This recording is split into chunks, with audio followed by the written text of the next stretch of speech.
quiero hablarles sobre alabanza y presencia. ¿Están listos? Si estás listo para oír la palabra, diga amén. Gracias, Dios. Que sus oídos estén abiertos, que su mente esté atenta, que su corazón esté sensible, que su espíritu esté receptivo a lo que Dios quiere hacer en esta mañana. Amén. Cuando hablamos de presencia de Dios, usted tiene que entender que la presencia de Dios tiene diferentes dimensiones de relación, y la presencia de Dios tiene diferentes niveles. Cuando hablamos de la omnipresencia de Dios, ese es el Dios que lo llena todo y está en todas partes a la misma vez. Esa es la omnipresencia de Dios. Yo no tengo que decir Dios está aquí para saber que Dios está aquí, porque Él lo llena todo en todo. Amén. Él está en todas partes, pero ese es el Dios que yo no puedo ver. Ese es el Dios que yo no puedo tocar, ni siquiera puedo percibir su presencia. Como decía Job, te escondes de mí. Ese es el Dios que aunque yo sé que Él está allí, yo no lo puedo percibir, ni siquiera sentir. Pero está lo que se conoce como la presencia manifiesta de Dios. Y eso es cuando el Dios que no puedo ver, el Dios que no puedo tocar, el Dios que no puedo sentir, no lo puedo percibir, se hace real para mí. Y su presencia es palpable. No lo puedo ver tal vez con mis ojos físicos, aunque Él se ha mostrado a algunas personas de manera física. Pero lo más usual es que no lo veamos con nuestros ojos físicos, pero podemos percibir su presencia. Podemos saber que Él está aquí. Y esa es la diferencia entre la omnipresencia de Dios y la presencia manifiesta. Diga conmigo, presencia manifiesta. Y toda la gente sabe de la omnipresencia de Dios, pero muy pocos entienden lo de la presencia manifiesta. ¿Qué es la presencia manifiesta de Dios? Es el Dios que no puedo ver, que no puedo tocar, que no puedo percibir, que se hace real y presente.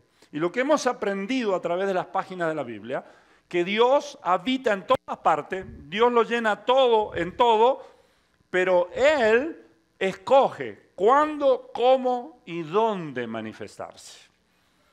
Los asiduos leedores de la Biblia, los que conocen las Escrituras, los que han leído en el Antiguo Testamento, seguramente habrán leído frases como el monte de Dios. ¿Cuántos han leído esa frase en la Biblia? ¿Qué era el monte de Dios? Un monte que se lo llamó así porque Dios se manifestaba y se revelaba en ese lugar. El monte de Dios es donde se le indicó a Elías que tenía que caminar cuando estaba deprimido y pensaba en quitarse la vida. El monte de Dios, muy conocido. A Jerusalén se la conoció como la ciudad de Dios. ¿Por qué es que ese monte se le llamó el monte de Dios? Porque Dios se escogió ahí. Él lo hizo. Nadie caprichosamente puede, con alguna acción propia, determinar dónde Dios se manifieste. Él es el que escoge dónde, cuándo, cómo y a quién Él se va a manifestar. Amén. Para que usted entienda esto, tiene que entender la diferencia de las distintas dimensiones de la presencia de Dios. Por ejemplo, cuando usted le entrega su vida a Cristo Jesús, ¿cuántos aquí han rendido su vida a Cristo Jesús? Usted pasa a ser templo de Dios, morada de Dios en el Espíritu. Y cuando usted entrega su vida a Cristo Jesús, acostumbramos a decir, Cristo habita en tu corazón. ¿Cuántos saben eso? ¿Sí? ¿Lo sabe? No parece muy convencido. Pero cuando usted le dice a Jesús Señor y le abre su corazón, Él pasa a morar en usted. Entonces, en un sentido, Dios está habitando en mí. Dios está habitando en mí.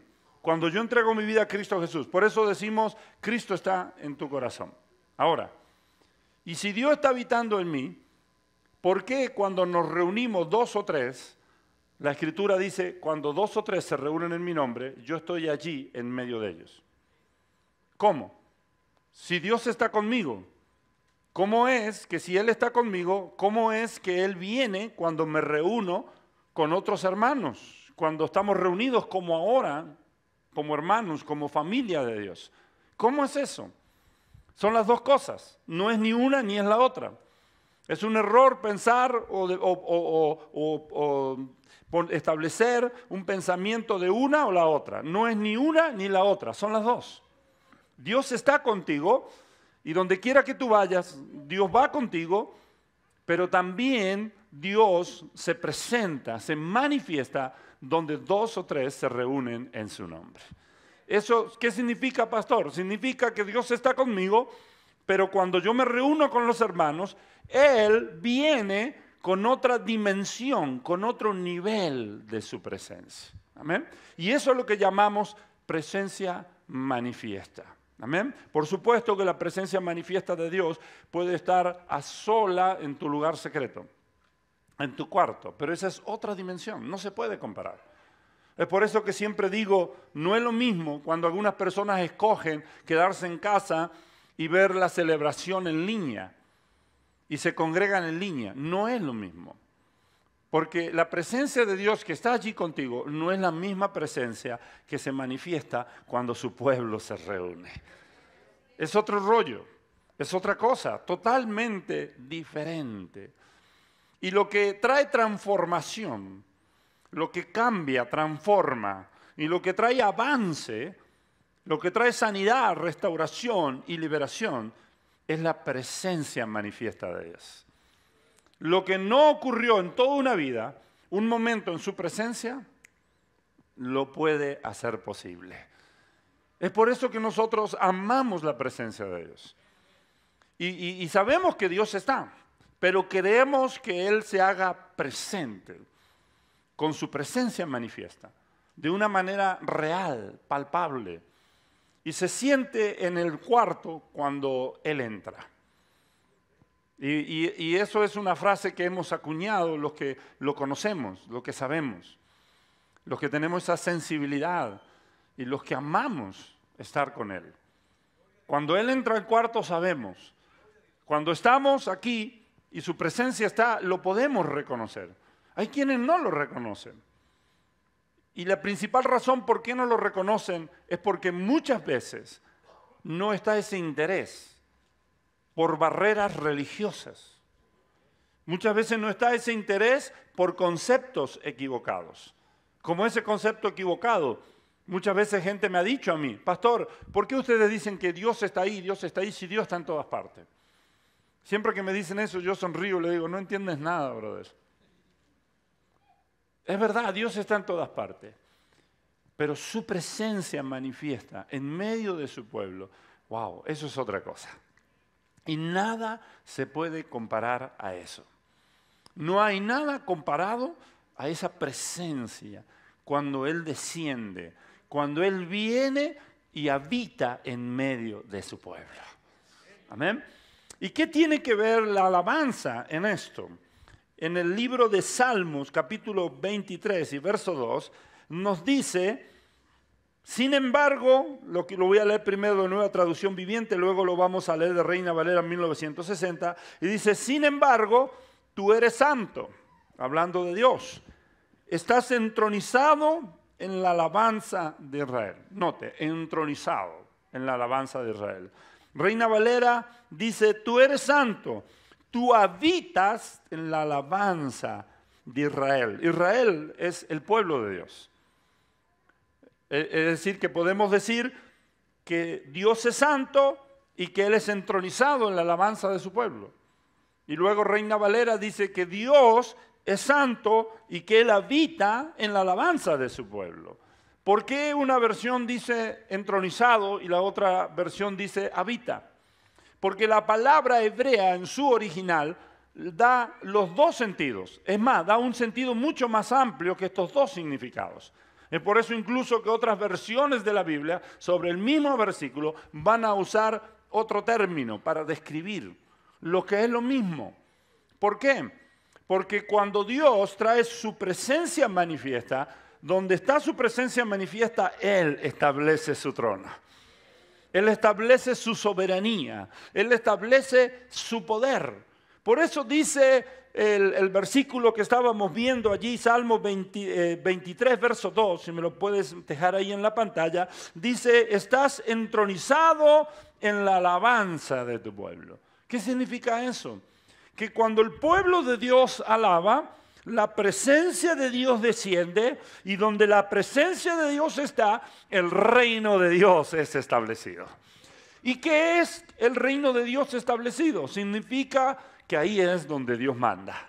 Ahí es donde Dios gobierna. Donde está el reino de Dios, allí se hace la voluntad de Dios. ¿Qué es lo que queremos decir con esto? Que cuando la presencia de Dios habita en medio de la alabanza del pueblo de Dios, entonces el reino de Dios se hace real, se hace visible. Ahí es cuando empiezan a ocurrir sanidades, ahí es cuando empiezan a ocurrir liberaciones, ahí es cuando empiezan a ocurrir transformaciones por la presencia de Dios. ¿Por qué es que la presencia de Dios trae transformación? ¿Por qué es que la presencia de Dios puede hacer lo que tal vez 3 años de seminario no pudieran hacer? Sí, escuchó lo que dije. Los seminarios son buenos. Los cursos son muy buenos. Pero como diría Pablo, la letra mata, pero el espíritu da vida. ¿Por qué es que la presencia de Dios puede hacer cosas tan increíbles? ¿Por qué es que un momento en la presencia de Dios es tan transformacional? Porque la presencia de Dios establece el reino de Dios. Donde Dios se para, Él es el que manda. Donde Dios se para, Él es el que gobierna. Tenía un pastor que le encantaba decir, cuando Dios entra por una puerta, el diablo sale corriendo por la otra. Wow, yo pensé que te ibas a entusiasmar mucho más. Cuando la presencia de Dios desciende, se establece su trono. Y dice la versión, la Nueva Traducción Viviente, dice que Él es entronizado en la alabanza.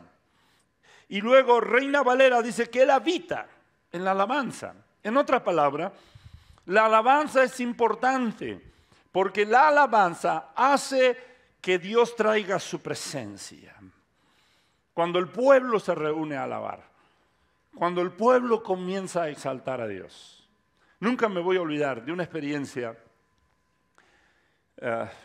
Recién estaba caminando en las cosas de Dios y escuché este testimonio de primera mano. Yo no estuve allí, pero cuando lo escuché yo recibí confirmación en mi corazón.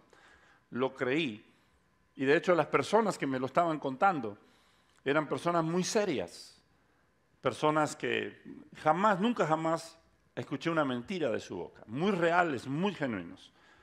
Y estas personas me contaban que estaban en una casa y estaban orando y tratando de ministrar liberación a una persona. Yo crecí en un ambiente donde las liberaciones eran como el pan de cada día, donde las personas se manifestaban. Estoy hablando de mujeres hablando así con voz de ultratumba, con voz de hombre. Suéltame, déjame.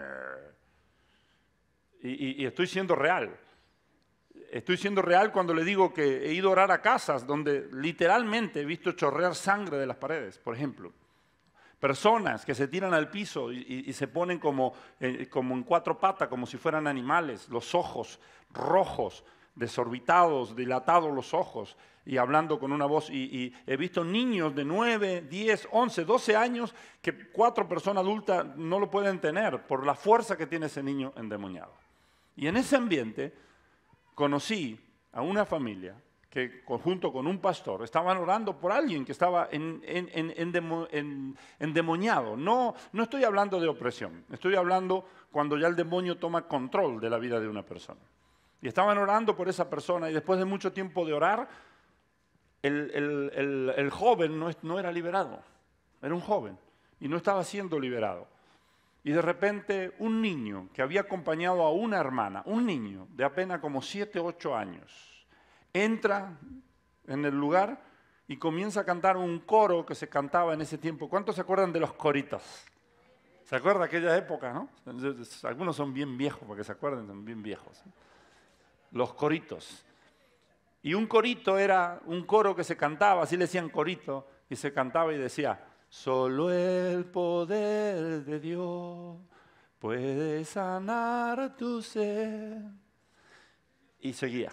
No lo canto porque cuando yo canto los ángeles se caen del cielo. Pero este niño entró entró en el lugar y empezó a cantar. En un momento donde ellos estaban así como en una pausa, frustrado, descansando, tratando de tomar fuerza, entra este niño y comienza a cantar. Solo el poder de Dios. Y en un momento todos habían dejado de orar, de reprender, y estaban solo alabando al Señor y declarando el poder de Dios por medio de una alabanza. Y de repente la presencia de Dios así descendió en el lugar. Se manifestó Dios en ese lugar. La presencia manifiesta llegó allí. Y en un instante el demonio le dio un sacudón al joven y lo dejó completamente libre. Esa es la presencia de Dios. Si va a aplaudir, apláudale. Eso no es para mí, es para el Señor. ¿Amén? Es por eso que la alabanza es tan importante. Mucha gente no le da ese valor a la alabanza. Hay algunos que dicen, bueno, todo lo que hacemos para Dios es adoración. Es verdad, y parte de la adoración es la alabanza. Ahora, ¿qué es la alabanza? La alabanza es la exaltación de Dios.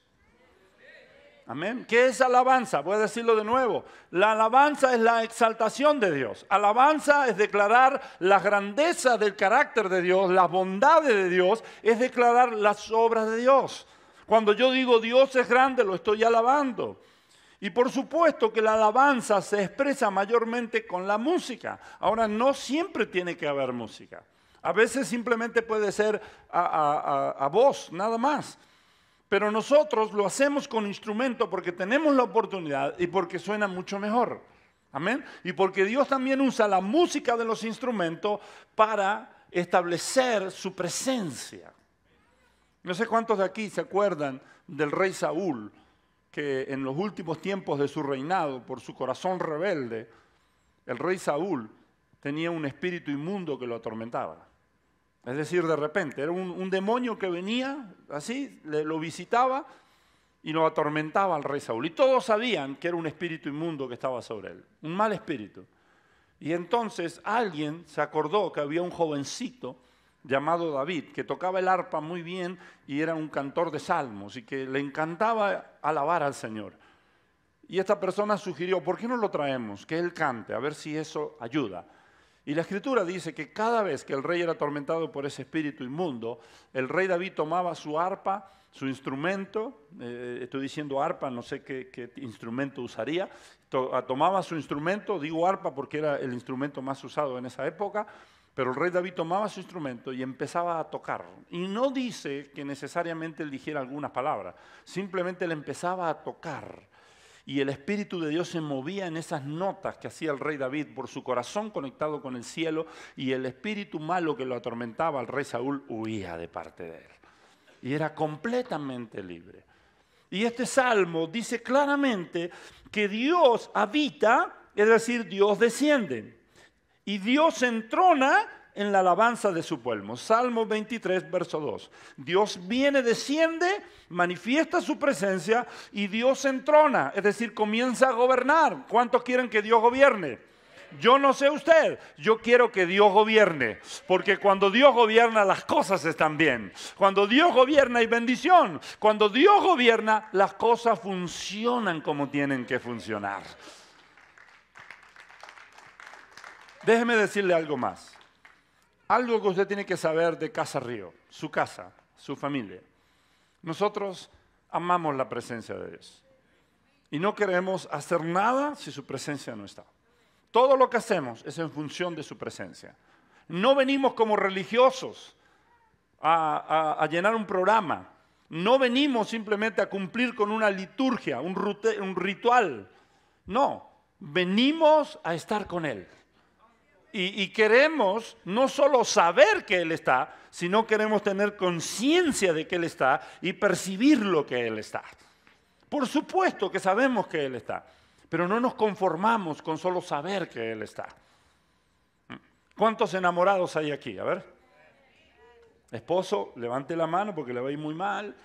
¿Cuántos enamorados hay aquí? Sí, muy poquitos. ¿Y los demás? Yo no dije enamorado de alguien, enamorados. ¿Ah? ¿Cuántos saben que la Escritura dice que es mejor odio manifiesto que amor oculto? Voy a leerlo de nuevo. Si no lo habías leído, Proverbios dice que es mejor odio manifiesto, es decir, odio que se expresa es mejor que un amor oculto. ¿Qué significa eso? Que muchas veces cometemos la tontería de que decimos, ya sabes que te amo. ¿Le has dicho eso alguna vez a tu amor? Últimamente no me dices que me amas, o últimamente no me expresas que me amas. Y la otra persona responde y dice, pero si tú sabes que te amo. Pero ese no es el punto. Y quiero decirle que los que más caemos en esa burrada somos los hombres. Muchas veces los hombres caemos en esa burrada de que, ya te dije que te amaba, te lo dije hace 20 años y listo, ya está. No te lo voy a andar diciendo siempre, ya sabes que te amo.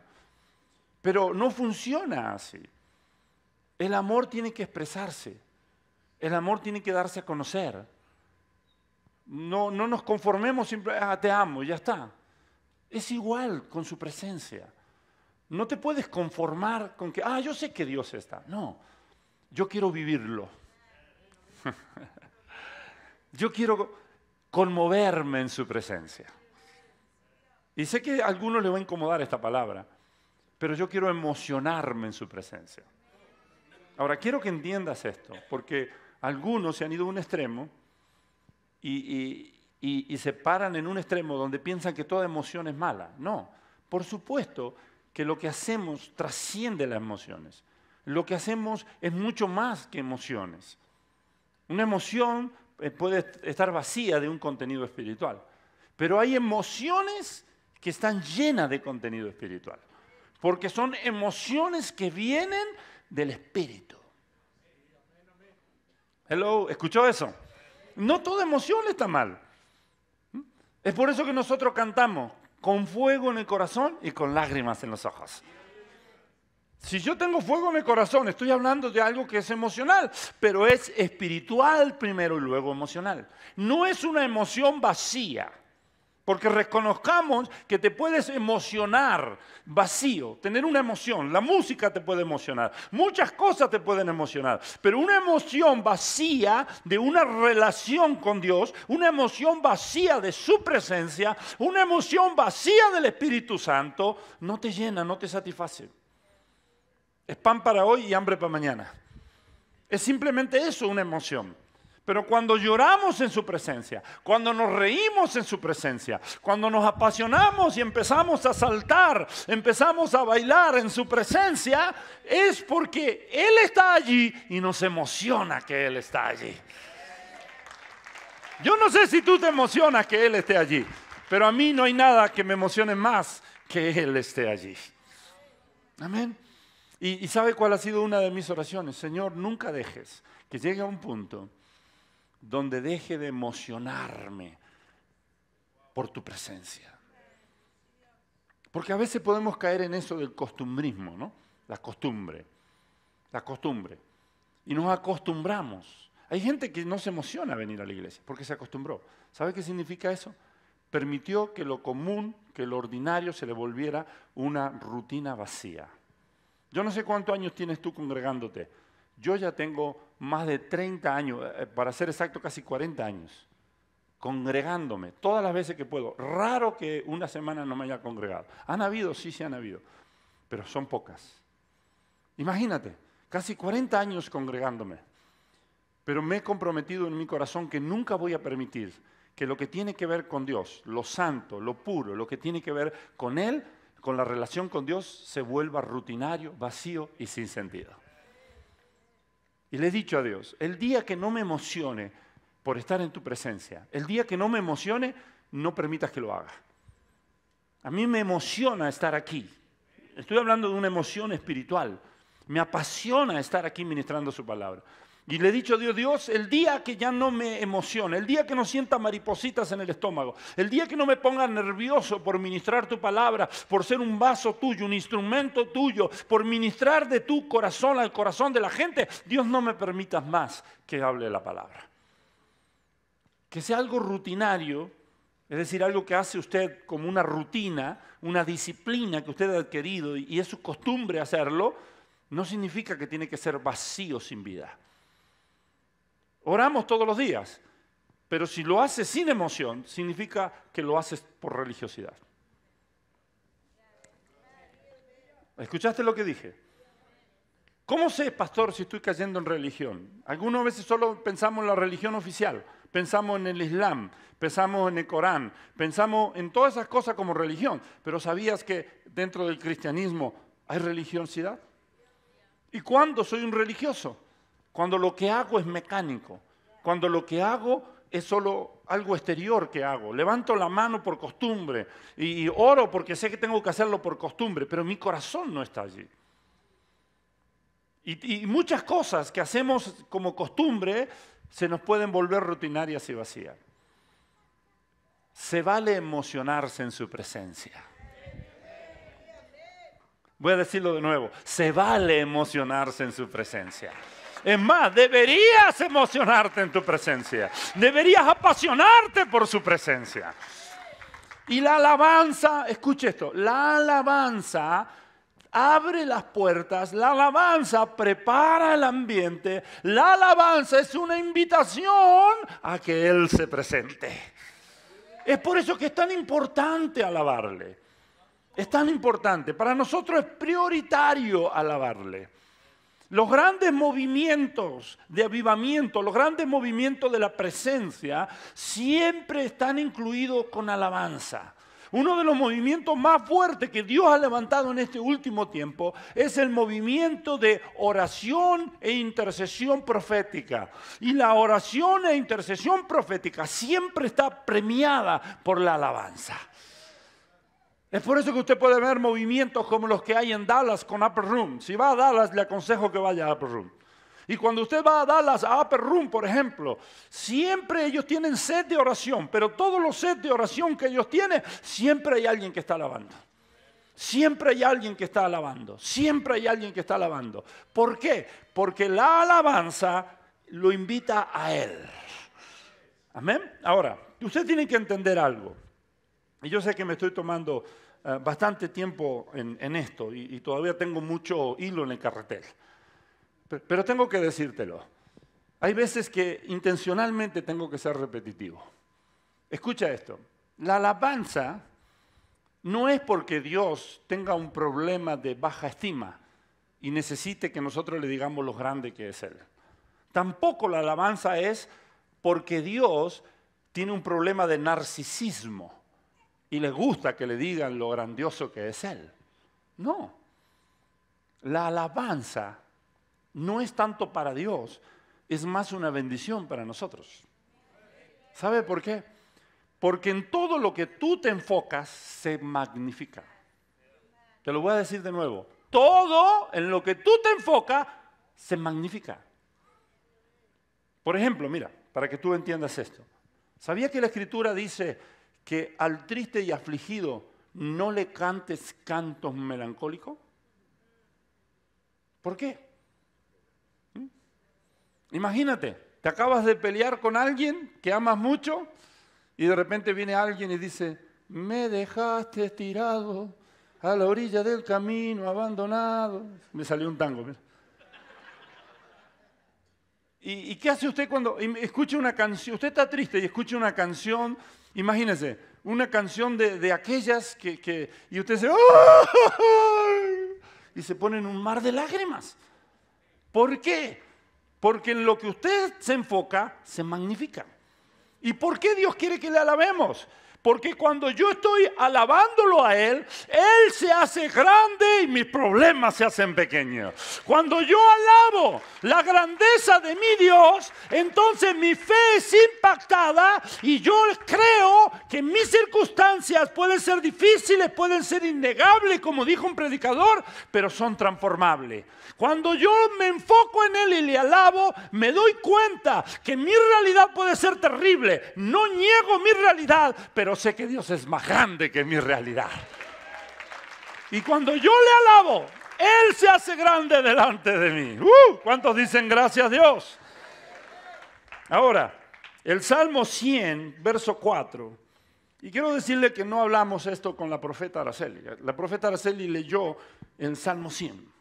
Y estas son las cosas que hace el Espíritu Santo. Y yo tenía aquí, antes que la profeta Araceli llegara, yo ya había pasado mis escrituras. Y una escritura que di fue Salmo 100, verso 4. Y Salmo 100, verso 4 dice, ¿cómo usted tiene que venir a su presencia? Que en realidad te está diciendo cómo su presencia viene a ti. Pero lo presenta de una manera como que tú vas a verlo a Él. Es como que tú pides una audiencia con Dios. Y el Salmo 100, verso 4 dice, entren por sus puertas con acción de gracia, vayan a sus atrios con alabanza. ¿Y por qué dice entren por sus puertas? Te está diciendo que hay puertas. Una puerta que se tiene que abrir para que tú puedas encontrarte con Él. Y esa puerta se abre con alabanza. Este verso en realidad está puesto por el Espíritu Santo invertido. Para que, como dijera Jesús, el que lee o entienda, el que tiene oído oiga lo que el Espíritu Santo dice. Está invertido. Este versículo lo que te está diciendo es, tú abres las puertas para entrar a Él por medio de la alabanza. Y cuando pases por las puertas, deja la queja afuera. Deja tu llanto de crítica, deja tu mentalidad de víctima afuera. Deja de lamentarte de lo que estás viviendo y entra con acción de gracia. ¿Por qué? ¿Por qué? A ver, yo me he preguntado, pero si yo estoy mal, si yo estoy en un problema, estoy en un pozo de aflicción y me ha ido realmente muy mal, y entonces, ¿cómo es que yo puedo entrar por la puerta? Entiendo de la alabanza, lo entiendo, Dios. Sé que cuando alabo las puertas se abren y tengo acceso a entrar a tu presencia o tu presencia se manifiesta a mí. Pero ¿por qué yo entro cuando las puertas se abren con acción de gracia? Si yo no tengo gratitud en mi corazón y Dios me dice, entras a mi presencia con acción de gracia porque yo tengo el poder de transformar todas las circunstancias y todo lo malo, volverlo en bendición sobre tu vida. Wow, algunos lo agarraron, otros no. Te lo voy a decir de vuelta. Entramos por la puerta con acción de gracias. Damos gracias en todo, no por todo, pero damos gracias en todo. ¿Por qué? Porque Él es bueno y porque Dios puede tomar aún mis errores, mi metida en pata y transformarlo en una gran bendición. ¿Cuántos dicen amén? Entonces la alabanza es lo que abre las puertas. Amén. En 2 de Samuel, te voy a contar la historia muy rápido, no me queda mucho tiempo. 2 de Samuel, capítulo 6, se encuentra el intento de David por llevar el arca de la presencia de Dios a donde él habitaba. Llevar el arca de la presencia de Dios a la capital de Israel, como un símbolo espiritual poderoso, un símbolo profético poderoso. Entonces, él toma la alabanza y va en busca de la presencia de Dios. Y ya tiene un primer intento fallido, porque él quiso hacerlo en sus propios términos. Y muchas veces nosotros queremos la presencia de Dios, pero lo queremos en mis propios términos. No funciona así. Dios es un Dios de orden, no de desorden. Amén. Y Dios es un Dios de leyes.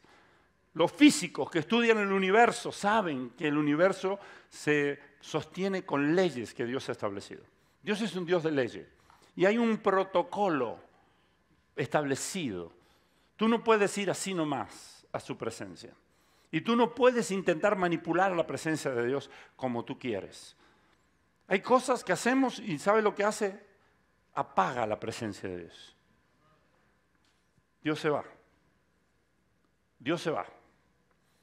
Por algunas cosas que nosotros hacemos por ignorancia, como el rey David.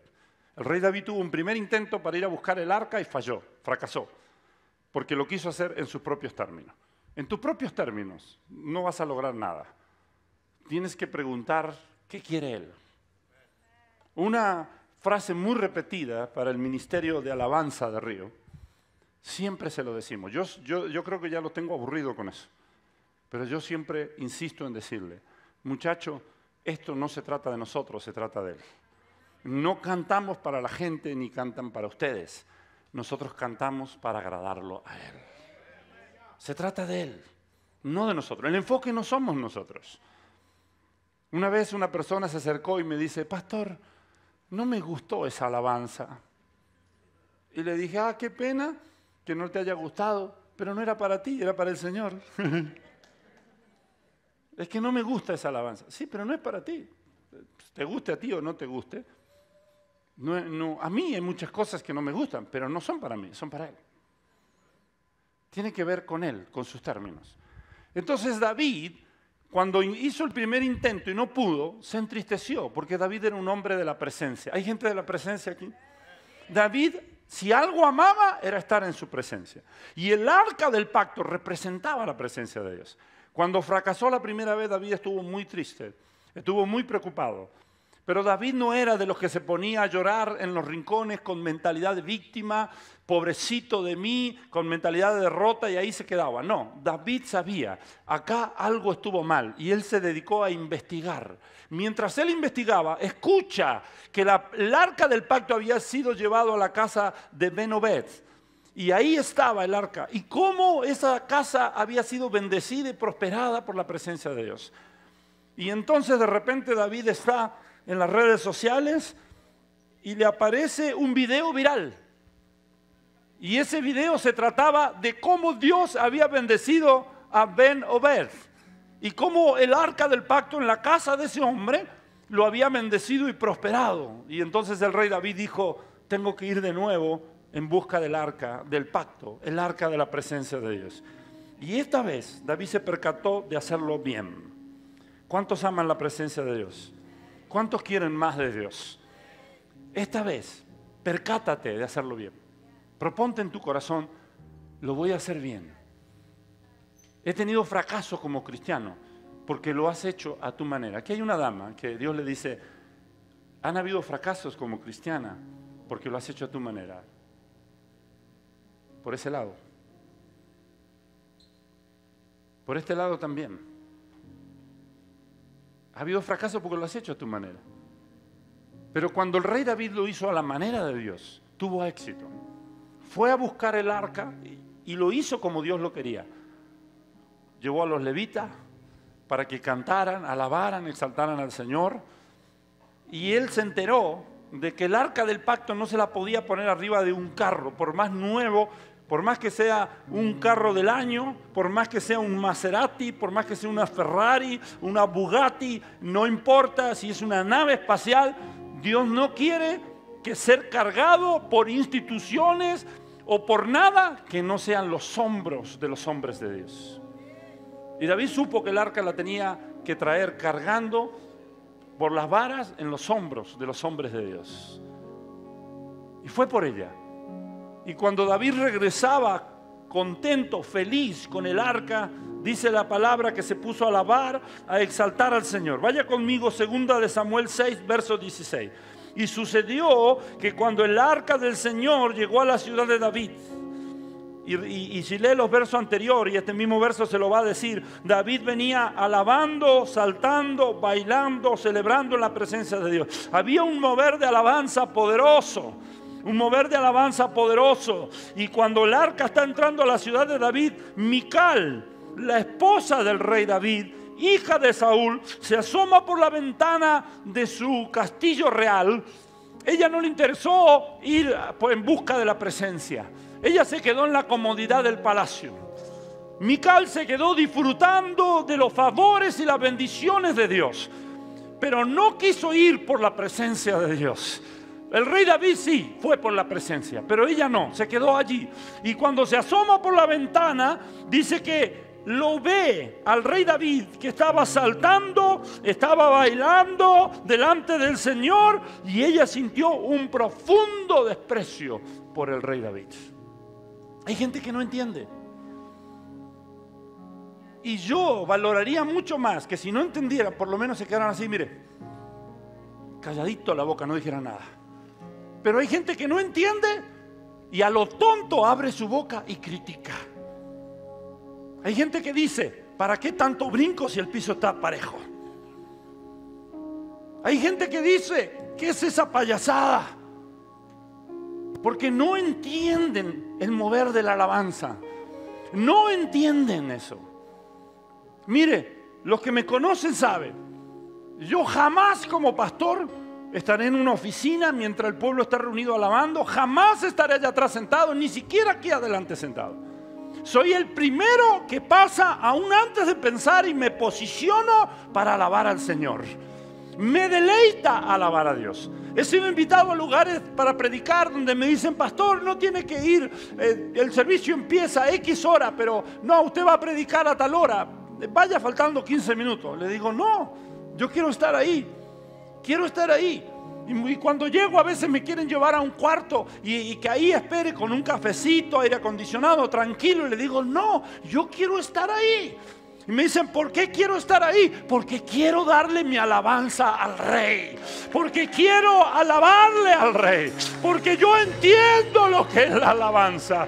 Porque yo entiendo cómo el corazón de Dios se mueve y cómo a mí me impacta la alabanza. Y por eso usted siempre me va a ver aquí. Y hay gente que me ha criticado porque de repente yo me doy mis bailecitos. Y siempre he tenido 2 pies izquierdos. Y no soy muy bueno para moverme. Recuerdo cuando era joven y me movía, no para el Señor precisamente, y me decían que parecía, bailando me parecía a Largo de los Locos Adams, como caminaba, medio robótico. Pero mi único corazón es alabarle a Él. Y entonces de repente me agarro mis curas, ¿no? Y me invento mis propios pasecitos así. Y ahí estoy. Y de repente no me sale. Y de repente me confundo. Y de repente estoy ahí, estoy alabando al Señor y le estoy exaltando. Y tal vez a alguien le parezca, qué ridículo el pastor, porque no guarda compostura, no guarda respeto. Mical despreció al rey David. Escuche, dice la escritura en el verso 16, dice que tuvo un desprecio profundo. Un desprecio sintió. ¿Desprecio por qué? Porque el rey David estaba alabando a Dios. Porque su ropa estaba toda desarreglada. Se había sacado la ropa real. No estaba como algunos piensan, con las pompis al aire. Quiero aclararte, no estaba desnudo el rey David. No se trata de vulgaridad. No estaba ni siquiera en ropa interior. Cuando la Biblia dice que el rey David se había quitado la ropa, está diciendo, se quitó la ropa que lo identificaba como rey. Y él dijo, hay solo un rey que merece la alabanza. Solo hay un rey que merece la alabanza. Se quitó la corona de rey, se quitó la ropa que lo identificaba como rey. Y dijo, yo soy uno más común entre el pueblo. Y el único que merece ser alabado eres tú. Y le alabó a Dios con gozo. Mire lo que dice el verso 20. Dice que cuando David llega a su casa, Mical lo confronta y habla palabras duras contra David, diciéndole, como un cualquiera te comportaste, como un cualquiera. Y note cómo a ella le importa más la apariencia. Mire por favor el verso 20. Le dice en tono de burla, qué distinguido se ha visto el rey de Israel, desnudándose como un cualquiera en presencia de las esclavas y sus oficiales. En tono burlón. Y miren lo que está diciendo ella. Ella dice, en presencia de los esclavos. En otras palabras, ella dice, ¿no te importó lo que los demás pensaran? Hay gente que no le alaba porque le importa más lo que los demás piensan. Muchas veces siente la necesidad de pasar al frente y alabarle. Siente la necesidad de pasar al frente y que su presencia te sorprenda. Pero no lo haces porque ¿qué va a pensar la chusma? ¿Qué van a decir? No vivas de apariencia. Porque lo mismo que hoy te dan un like en las redes sociales, lo mismo que hoy te alaban, mañana te van a gritar como a Jesús, crucificadle, crucificadle. No vivas por los elogios de los demás, porque tú y los demás pasarán, pero Dios permanecerá para siempre. Enfócate en el corazón de Dios, enfócate en el corazón de Dios. Y entonces dice que después David habló con ella, pero quiero que vaya directo, por favor, al verso 23, las consecuencias, a las consecuencias. Segunda de Samuel 6:23.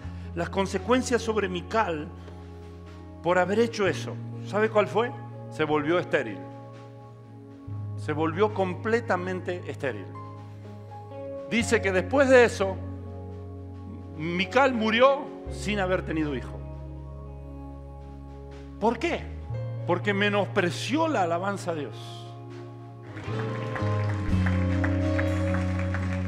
Ahora, vea conmigo por favor, Isaías 54, verso 1.